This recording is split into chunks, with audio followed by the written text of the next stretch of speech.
In the wake of the aftermath of the Great War, you can imagine the backlog on stately matters the Empire had. Before a peace treaty could be resolved with the Forsworn, a militia led by Ulfric Stormcloak sieged the gates of their capital, Markarth. What happened during the battle was war, but what happened after the battle was over is nothing short of war crimes. Every official who had worked for the Forsworn was put to the sword, even after they had surrendered. Native women were tortured to give up names of Forsworn fighters who had fled the city or were in the hills of the Reach. Anyone who lived in the city, Forsworn and Nord alike, were executed if they had not fought with Ulfric and his men when they breached the gates.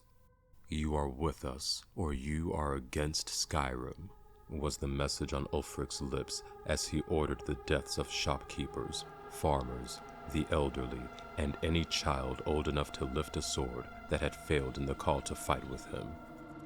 So when a grateful empire accepted Ulfric's victory and sent soldiers to re-establish the rule of law in the Reach, it was no surprise that he would demand to be allowed to worship Talos freely before the Legion could enter. With chaos running through the streets of Markarth and the reports of deaths rising every day, the Empire had no choice but to grant Ulfric and his men their worship.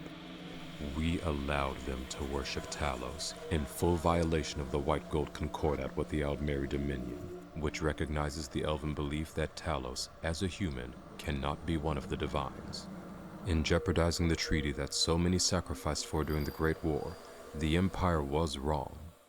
But what choice did they have, I ask you? Against the Bear of Markarth, Ulfric Stormcloak, no is not an answer.